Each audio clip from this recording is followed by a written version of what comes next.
Film की शुरुआत एक स्कूल में चल रहे बास्केटबॉल मैच से होती है। तभी हॉर्स नाम के खिलाड़ी की नजर दर्शकों के बीच खड़ी एक जलती हुई काली परछाई पर पड़ती है। उसे देखकर वो घबरा जाता है, मगर खुद को संभालते हुए दोबारा खेल पर ध्यान लगाने की कोशिश करता है। डीन गेंद हॉर्स को पास करता है और हॉर्स उसे हवा में उछाल देता है। गेंद सीधे बास्केट की तरफ बढ़ती है। उसी समय हॉर्स देखता है कि वही जलती हुई काली परछाई बास्केट के नीचे खड़ी है और धीरे धीरे उसकी तरफ बढ़ रही है। दूसरी ओर गेंद बिल्कुल सही निशाने पर जाकर बास्केट में गिर जाती है। जैसे ही वो परछाई उसके करीब पहुंचने वाली होती है, पूरे स्टेडियम में जीत की खुशी में जोरदार शोर मच जाता है। डर के मारे हॉर्स तुरंत लॉकर रूम की तरफ भागता है। अंदर पहुंचते ही वो कांपते हुए अपना लॉकर खोलने लगता है। उसके पूरे शरीर में डर की वजह से सिहरन दौड़ रही होती है। वो लॉकर से कोई चीज निकालता है और उसे नष्ट करने का फैसला करता है। उसी वक्त उसे उस परछाई के भारी कदमों की आवाज अपनी तरफ आती सुनाई देती है। उसके पहुंचने से पहले ही वो उस चीज को एक वजनदार प्लेट से तोड़ देता है। फिर वो बड़बड़ाता है कि अब वो खत्म हो चुकी है और जोर से चिल्लाता है कि मुझे अकेला छोड़ दो। डरते डरते वो आगे बढ़कर देखने की कोशिश करता है कि क्या परछाई सच में गायब हो गई है। तभी अचानक दरवाजा खुल जाता है, लेकिन अंदर वो परछाई नहीं बल्कि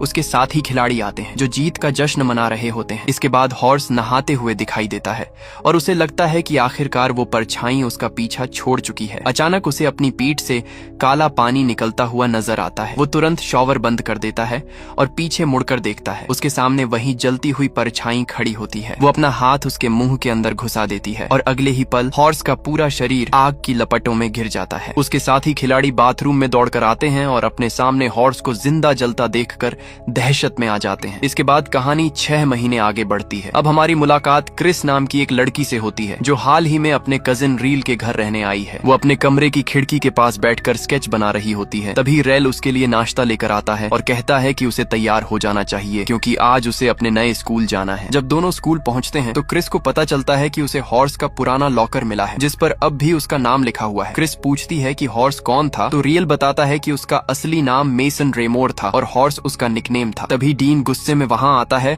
और क्रिस से कहता है कि वो उस लॉकर का इस्तेमाल नहीं कर सकती। उसी दौरान ग्रेस भी वहां पहुंचती है और रियल से क्रिस के बारे में पूछती है। रियल बताता है कि क्रिस उसकी कजिन है। डीन फिर क्रिस का मजाक उड़ाते हुए कहता है कि उसने सुना है वो अपने पिता को मारने के बाद ड्रग रिहैब से बाहर आई है। तभी एली बीच में आकर डीन से बकवास बंद करने को कहती है, लेकिन वो फिर भी क्रिस का मजाक उड़ाता रहता है। अचानक क्रिस जोरदार लात मारकर डीन को गिरा देती है। उसी समय उनके टीचर मिस्टर क्रेवन वहां आ जाते हैं और क्रिस, डीन, रेल और ग्रेस को डिटेंशन दे देते हैं।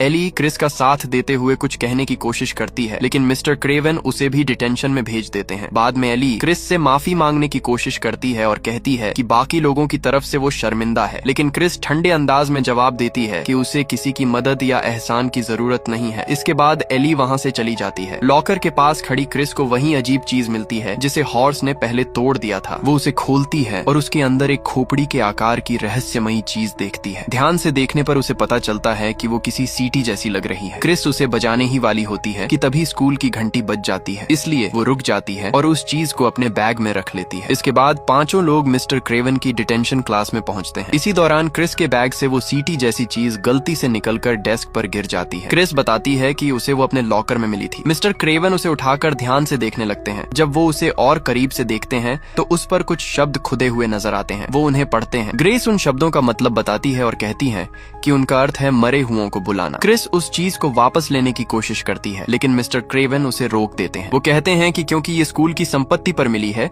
इसलिए अब वो इसे अपने पास रखेंगे। इसके बाद वो डिटेंशन खत्म कर देते हैं और सजा के तौर पर उन सबको एक प्रोजेक्ट दे देते हैं। बाद में एली सुझाव देती है कि शाम को सब लोग ग्रेस के घर मिलकर प्रोजेक्ट पर काम करें। उधर क्लासरूम में मिस्टर क्रेवन इंटरनेट पर ऐसी ही चीजों के बारे में खोजबीन कर रहे होते हैं। उन्हें पता चलता है कि इस तरह की चीजें बहुत ऊंची कीमत पर बिक सकती हैं। उसकी असली कीमत जानने के लिए वो तय करते हैं कि पहले जांचा जाए कि वो सही से काम भी करती है या नहीं। जैसे ही वो उस सीटी में फूंक मारते हैं, क्लासरूम के दरवाजे का कांच अचानक छटक जाता है। ये देखकर वो चौंक जाते हैं और समझ जाते हैं कि वो रहस्यमयी चीज सचमुच काम करती है। दूसरी तरफ रील को याद आता है कि उसकी किताब क्लासरूम में ही रह गई है। वो जल्दी से उसे लेने वापस जाता है। वहां पहुंचकर वो देखता है कि मिस्टर क्रेवन क्लासरूम से निकलकर वॉशरूम की तरफ जा रहे हैं। रेल अंदर जाकर अपनी किताब उठाने लगता है, लेकिन तभी उसकी नजर मिस्टर क्रेवन के लैपटॉप पर पर पड़ती है। स्क्रीन पर उस रहस्यमयी चीज की बेहद ऊंची बिक्री कीमत देखकर वो हैरान रह जाता है। स्कूल के बाहर एक लड़का क्रिस के पास आता है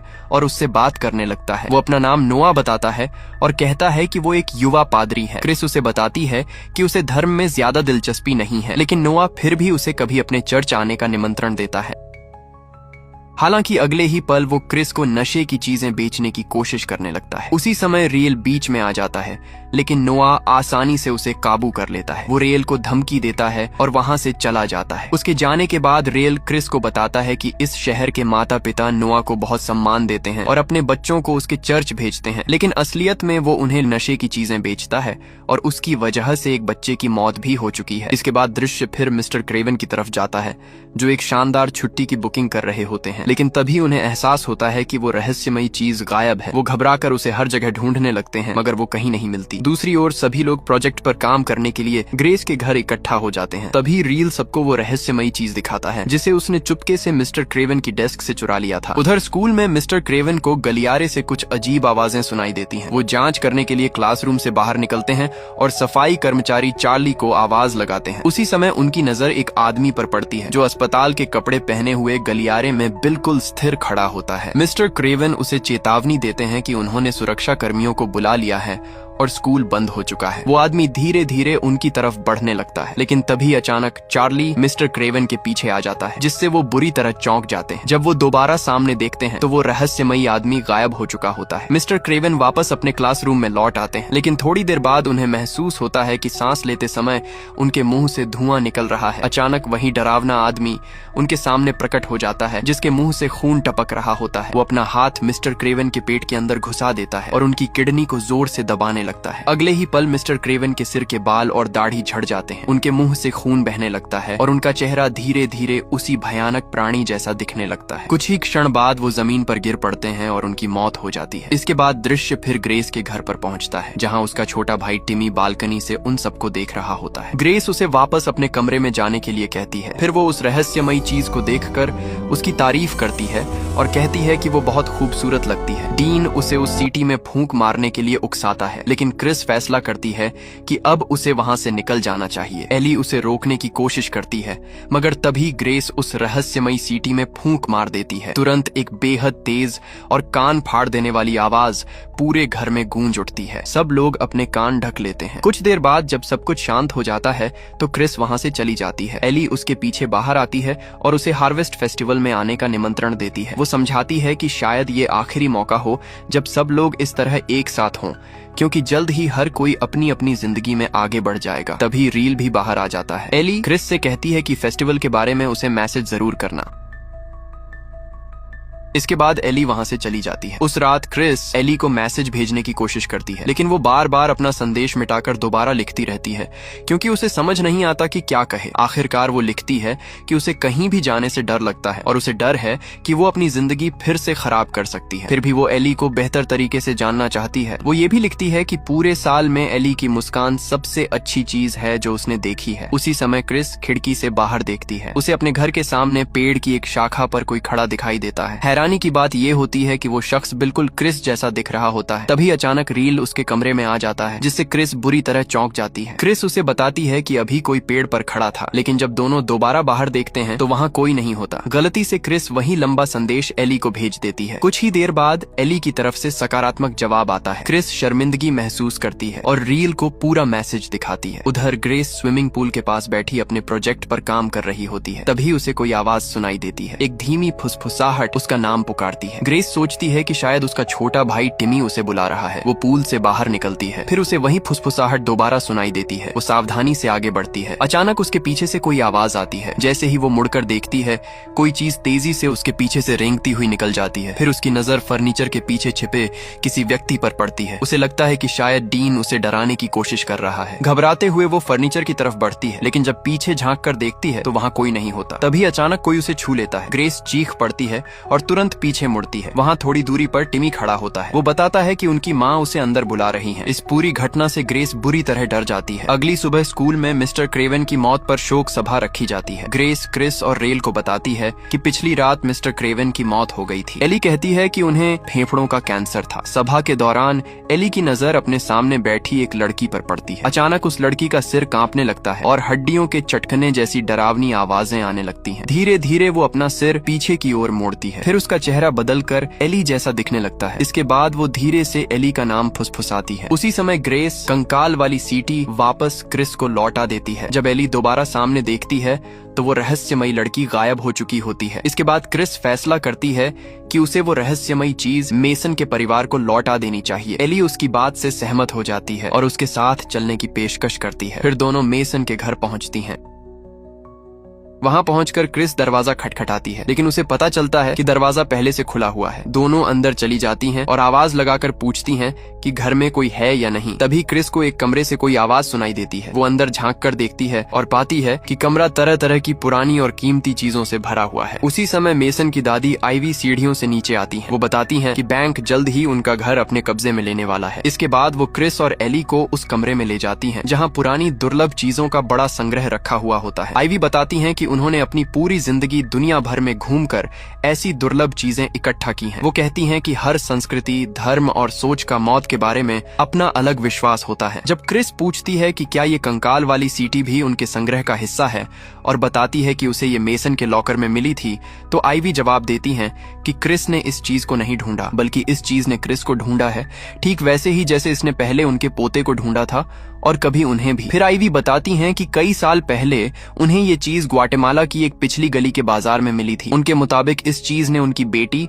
और उनके पोते की जान ले ली थी और आगे भी ये कई लोगों की जान लेने वाली है। जब क्रिस पूछती है कि आखिर ये चीज है क्या, तो आईवी इसे इंचोका कहती हैं। क्रिस बताती है कि उनकी रिसर्च के अनुसार इसका मतलब मरे हुओं को बुलाना है, लेकिन आईवी उसे सुधारते हुए कहती हैं कि इसका असली मतलब अपनी मौत को बुलाना है। वो समझाती हैं कि जिस दिन किसी इंसान का जन्म होता है उसी दिन दुनिया में कहीं न कहीं उसकी मौत का भी जन्म हो जाता है। उस पल से वो मौत उसे ढूंढना शुरू कर देती है। अगर किसी व्यक्ति की मौत 90 साल की उम्र में होनी है तो उसे ढूंढने में 90 साल लगेंगे। अगर उसकी मौत 30 साल की उम्र में लिखी है तो वो 30 साल में उसे ढूंढ लेगी। लेकिन अगर कोई इस सीटी की चीख जैसी आवाज सुन ले तो सब कुछ बदल जाता है। फिर उसकी मौत उसे बहुत जल्दी ढूंढ लेती है। क्रिस पूछती है कि मौत कैसी दिखती है। आईवी जवाब देती है कि वो बिल्कुल तुम्हारी तरह दिखती है। तुम उसी रूप में बदल जाते हो जैसे अपनी आखिरी सांस के समय दिखने वाले थे। इसके बाद आईवी वो सीटी वापस क्रिस को दे देती है और कहती हैं कि ये कभी उनकी थी ही नहीं। क्रिस पूछती है कि अगर वो मरना ही ना चाहे तो आईवी ठंडे स्वर में जवाब देती है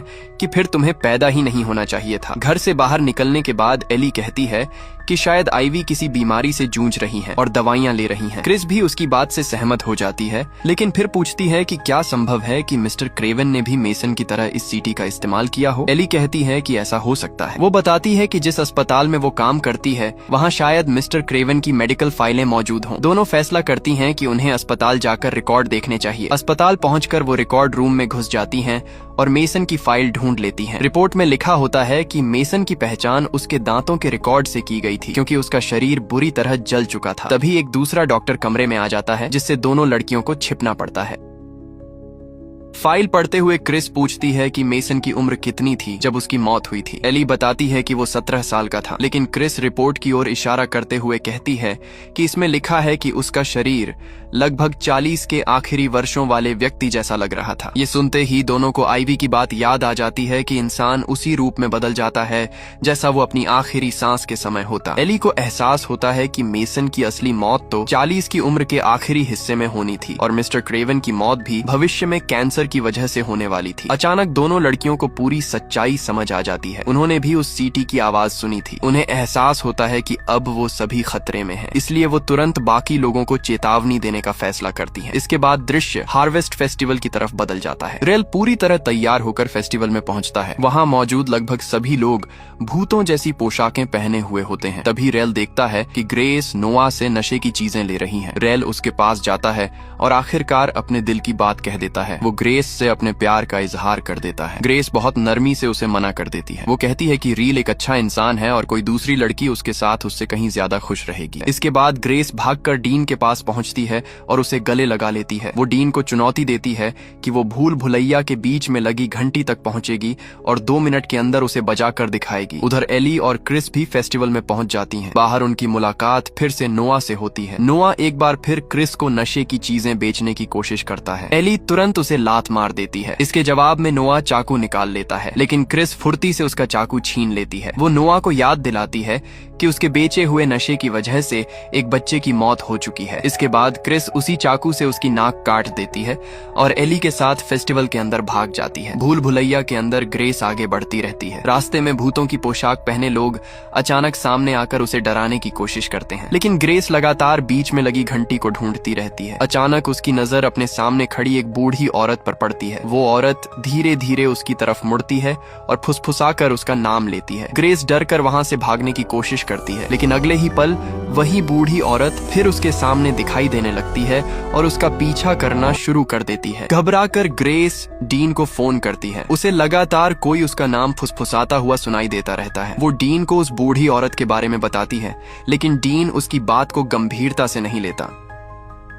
अचानक वो बूढ़ी औरत एक बार फिर ग्रेस के ठीक सामने आ खड़ी होती है। डर के मारे ग्रेस जमीन पर गिर पड़ती है, जबकि वो औरत उसकी तरफ रेंगते हुए बढ़ने लगती है। हिम्मत जुटाकर ग्रेस पास पड़ा एक फावड़ा उठा लेती है। तभी वो औरत ग्रेस की पीठ की तरफ इशारा करती है। जब ग्रेस पीछे मुड़कर देखती है तो अचानक उसे वही बूढ़ी औरत अपने पीछे खड़ी दिखाई देती है। घबराकर ग्रेस पूरी ताकत से फावड़ा उसकी तरफ घुमा देती है। वार लगते ही ग्रेस और वो औरत दोनों जमीन पर गिर जाती हैं। ग्रेस देखती है कि बूढ़ी औरत के सिर पर चोट लगी हुई है, लेकिन तभी उसे एहसास होता है कि बिल्कुल वैसा ही घाव उसके अपने सिर पर भी उभर आया है। अचानक वो औरत मुस्कुराने लगती है। फिर वो एक बेहद डरावने और अस्वाभाविक तरीके से उठ खड़ी होती है और ग्रेस का पीछा करना शुरू कर देती है। ग्रेस जान बचाकर भागती है, लेकिन कुछ देर बाद भूल भुलैया के एक बंद रास्ते पर पहुंच जाती है। किस्मत से उसे वहां एक छोटा सा सुराख दिखाई देता है। वो तुरंत उसके अंदर घुसकर रेंगते हुए निकलने की कोशिश करती है। थोड़ी देर बाद उसे एहसास होता है कि वो बूढ़ी औरत भी उसके पीछे पीछे उसी सुराख में घुस आई है। ग्रेस तेजी से आगे बढ़ने की कोशिश करती है, लेकिन तभी वो औरत उसका पैर पकड़ लेती है और उसे पीछे खींचने लगती है। इसके बाद वो अपनी उंगली ग्रेस के पैर में घुसा देती है, फिर अपना हाथ जबरदस्ती उसके मुंह के अंदर डाल देती है। अगले ही पल ग्रेस के शरीर का आधा हिस्सा बूढ़ा होने लगता है। किसी तरह ग्रेस खुद को छुड़ाने में कामयाब हो जाती है। वो सुराख से बाहर निकलती है और उस घंटी तक पहुंच जाती है जो खेल खत्म होने का संकेत देती है। वो घंटी तक पहुंचने की कोशिश ही कर रही होती है कि तभी उसके पीछे से एक डरावनी आवाज सुनाई देती है। अचानक वो बूढ़ी औरत उसके ऊपर हवा में लटकी हुई दिखाई देती है। फिर वो ग्रेस की जीवन शक्ति खींचने लगती है। कुछ ही क्षणों में ग्रेस का पूरा शरीर उसी बूढ़ी औरत जैसा वृद्ध हो जाता है, क्योंकि भविष्य में उसकी मौत उसी उम्र में होने वाली थी। फिर भी ग्रेस आखिरी कोशिश करते हुए घंटी बजाने में सफल हो जाती है। उसी समय डीन वहां पहुंचता है। अपने सामने ग्रेस के बेहद बूढ़े और निर्जीव शरीर को लटका हुआ देखकर वो सन्न रह जाता है। बाद में स्कूल के बास्केटबॉल कोर्ट पर एली और क्रिस, रेल और डीन को ग्रेस की मौत की सच्चाई बताती हैं, लेकिन डीन उनकी बात मानने से इनकार कर देता है। वो कहता है कि वो ग्रेस नहीं थी, बल्कि कोई और था जो उसके जैसा भेष बनाकर आया था। क्रिस समझाती है कि वो सचमुच ग्रेस ही थी और उसकी किस्मत में बुढ़ापे से मरना लिखा था। एली आगे बताती है कि सीटी ग्रेस ने बजाई थी, लेकिन उसकी आवाज उन सब ने सुनी थी और उसी आवाज ने उन सभी की मौतों को उनकी तरफ बुला लिया है। ये सुनकर रील गुस्से में डीन को दोष देने लगता है। वो कहता है कि उसी ने ग्रेस को सीटी बजाने की चुनौती दी थी। डीन गुस्से में रील को मुक्का मार देता है। फिर वो कहता है कि उसे पता है रेल ग्रेस से प्यार करता था, लेकिन उसके जैसे लोगों की कभी कोई उम्मीद नहीं थी। ये बात रेल के दिल पर गहरी चोट करती है। वो वहां से भाग जाता है और कुछ देर बाद डीन भी वहां से चला जाता है। बाद में डीन नशे की हालत में अपने घर पहुंचता है और चुपके से अपने कमरे में घुस जाता है।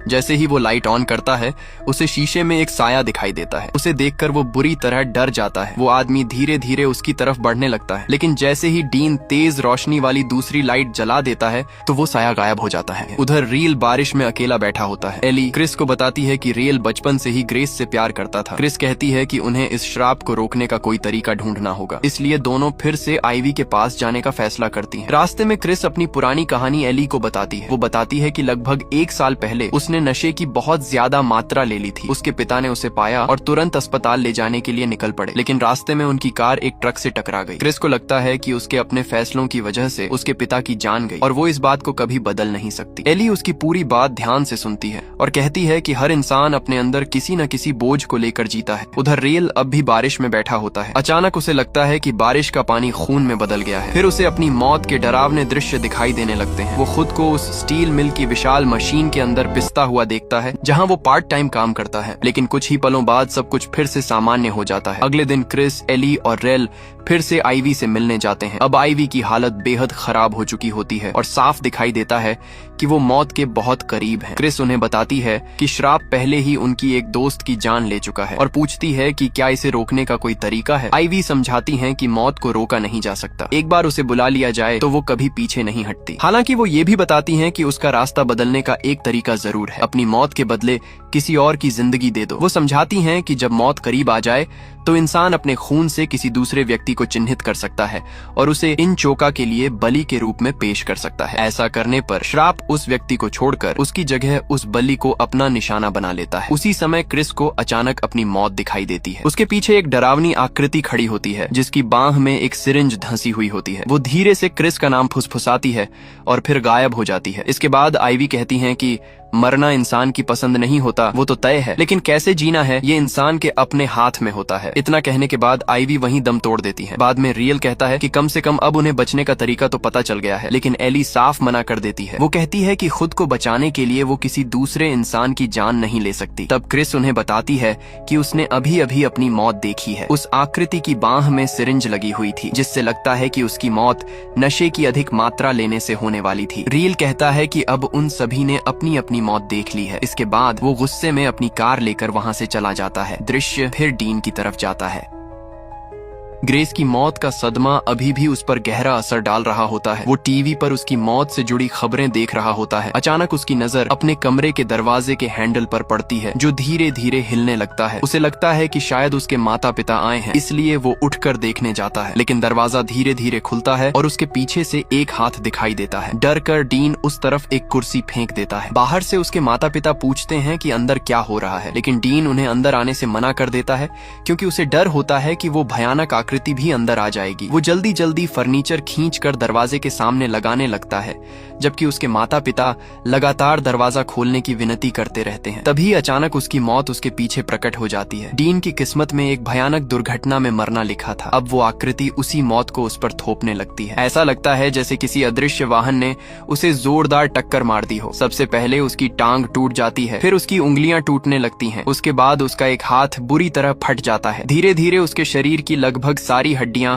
चटकने और टूटने लगती हैं। आखिर में उसका चेहरा भी बुरी तरह कुचल जाता है। जब उसके माता पिता किसी तरह दरवाजा तोड़कर अंदर पहुंचते हैं तो अपने बेटे की हालत देखकर दहशत में आ जाते हैं। कुछ ही पलों बाद डीन वहीं गिर पड़ता है। उधर एली और क्रिस रेल के कमरे में पहुंचती हैं और ये समझने की कोशिश करती हैं कि वो कहाँ गया होगा। थोड़ी देर बाद उन्हें अंदाजा हो जाता है कि वो कहाँ हो सकता है। दृश्य अब नोआ के चर्च की तरफ बदलता है। रेल वहाँ पहुँचता है और हाथ में बंदूक लेकर अंदर चला जाता है। वो बंदूक नोआ पर तान देता है, लेकिन नोआ फुर्ती से उसे काबू कर लेता है और बंदूक उसी पर तान देता है। रेल हंसने लगता है और कहता है कि उसकी मौत इस तरह नहीं लिखी गई है। नोआ ट्रिगर दबाता है लेकिन बंदूक नहीं चलती। इस मौके का फायदा उठाकर रेल उस पर हमला कर देता है और उसे नीचे गिरा देता है। इसके बाद दृश्य स्टील मिल में पहुंचता है। वहां रेल ने नोआ को बांध रखा होता है। उसकी योजना अपनी मौत नोआ को सौंपने की होती है। रेल को नोआ की जेब में नशे की चीजें मिलती हैं। वो जबरदस्ती उसे वो नशा लेने पर मजबूर कर देता है। फिर रियल अपने हाथ पर कट लगाता है ताकि अपने खून से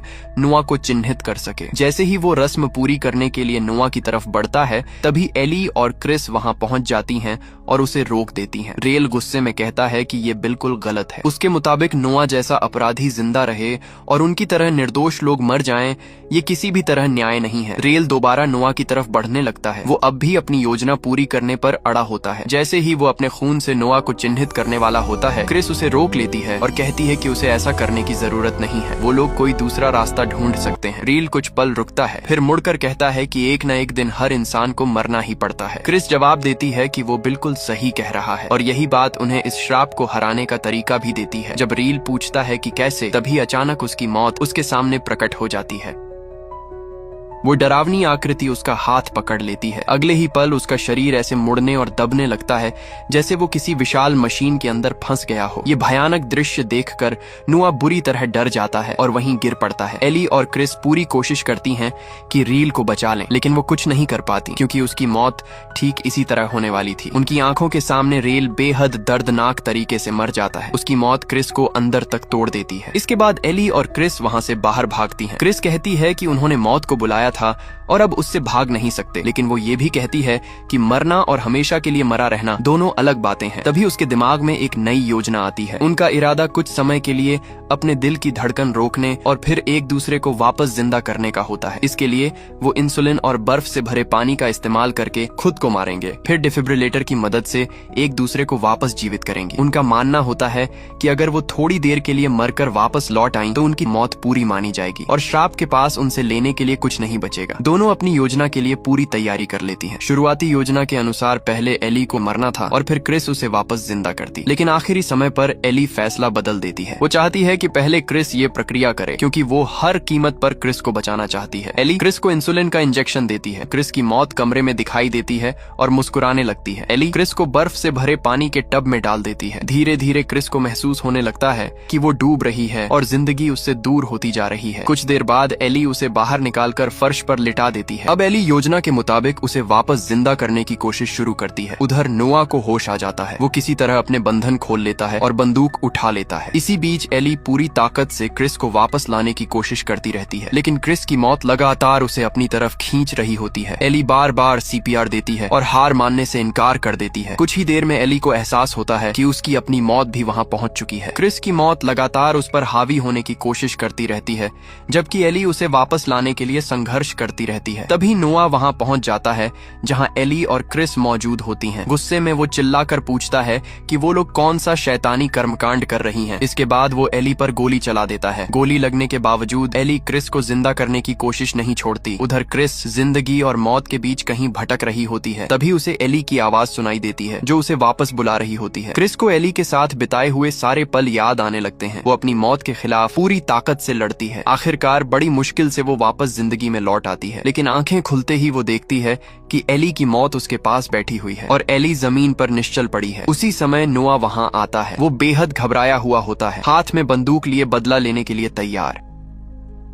अचानक उसका हाथ एली के खून को छू जाता है। जैसे ही ऐसा होता है एली की मौत गायब हो जाती है और एली दोबारा जीवित हो उठती है। नोआ को समझ ही नहीं आता कि क्या हुआ है। वो एली की आत्मा के लिए प्रार्थना करने लगता है, लेकिन उसे नहीं पता होता कि इसी दौरान उसने अपनी मौत को बुला लिया है। जब वो लड़कियों पर बंदूक तानता है तभी उसकी मौत उसके सामने प्रकट हो जाती है। घबराकर नोआ उस पर गोलियां चलाने लगता है, लेकिन गोलियां किसी तरह उसी को लग जाती हैं। वो जमीन पर गिर पड़ता है। उसकी मौत धीरे धीरे उसकी तरफ बढ़ती रहती है। डर के मारे नोआ चीखने लगता है। आखिरकार वो भयानक आकृति उसकी जान ले लेती है। फिल्म के अंत में एली और क्रिस दोनों जीवित बच जाती हैं। इसके बाद कहानी 3 महीने आगे बढ़ जाती है। क्रिस अपने स्कूल के गलियारे में चल रही होती है कि अचानक उसे अपनी मौत फिर से सामने खड़ी दिखाई देती है, लेकिन इस बार वो डरती नहीं है। वो आकृति धीरे धीरे गायब हो जाती है। अब क्रिस और एली दोनों हाथों में हाथ डाले साथ साथ चलते हुए दिखाई देती हैं। कुछ समय बाद हमारी मुलाकात एक नई छात्रा आशा से होती है जिसने हाल ही में स्कूल में दाखिला लिया है। उसे एक लॉकर दिया जाता है, लेकिन जब वो लॉकर खोलती है तो उसके अंदर वही रहस्यमयी सीटी रखी हुई मिलती है जिसने पहले इतनी मौतें और तबाही मचाई थी। बाद में स्कूल की एक सभा आयोजित की जाती है। वहाँ प्रिंसिपल